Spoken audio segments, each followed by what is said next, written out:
যখন আসরের আজান বলে শোনা যাচ্ছে, শোনা পড়িয়ে গেছে।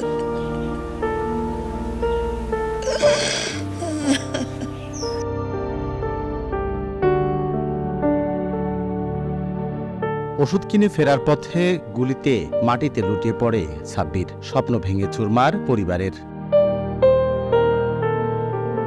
কান্নায় বুক ভাসায় ছোট ভাই সাদিক।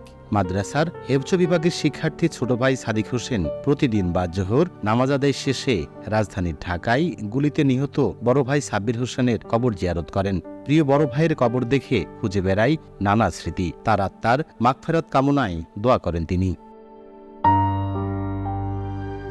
আর মা রাশিদা বেগমের ছেলে হারানোর শোকে চোখে নেই নিদ্রা। প্রতিটি রাত যেন তার কাছে অবসানহীন অপেক্ষার প্রতিচ্ছবি। সারাক্ষণ ছেলের স্মৃতি নিয়ে আহাজারি করছেন তিনি।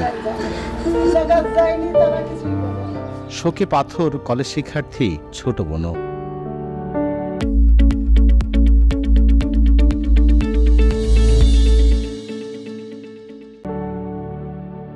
ঝিনাইদহের শৈলকুপা উপজেলার মির্জাপুর গ্রামের সাব্বির হোসেন রাজধানীর উত্তরার ১৩ নম্বর সেক্টরে একটি বেসরকারি কোম্পানিতে চাকরি করতেন। কোটা আন্দোলনের সংঘাতের মধ্যেই গত ১৮ জুলাই ঢাকার উত্তরায় ওষুধ কিনতে বের হয়ে গুলিবিদ্ধ হয়ে মারা যান সাব্বির। পরদিন ১৯ জুলাই সাব্বিরের লাশ মির্জাপুর গ্রামে এনে দাফন করা হয়। পরিবারের বড় সন্তান হিসেবে সাব্বির হাল ধরেছিলেন সংসারের। তার মৃত্যুতে গোটা পরিবার এখন অসহায়।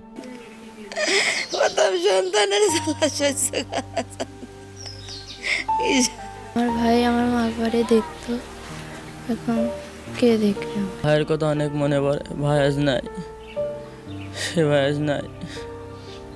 ভাই খুব ভালো জানতো, আমার খুব ভালো জানতো। নিরীহ ও ভদ্র হিসেবে পরিচিত ছিলেন সাব্বির। তার মৃত্যুতে শোকাহত এলাকাবাসীও। এ হত্যার নিরপেক্ষ তদন্ত করে দোষীদের শাস্তির দাবি এলাকাবাসীর। ও তো মারা গেছে, ওরে তো আর ফিরিয়ে দেওয়া সম্ভব না। এখন সরকারের প্রতি আমাদের দাবি যে ওর ফ্যামিলিতে ওর একটা ছোট ভাই আছে, ওর একটা বোন আছে। সরকার ওদের যাতে ভালোভাবে চলতে পারে সেই ব্যবস্থাটুকু করে দিক। কৃষক আমদ আলী মণ্ডলের ৩ সন্তানের মধ্যে সবার বড় সাব্বির হোসেন। লোটাস রহমান সোহাগ, সময় সংবাদ, ঝিনাইদহ।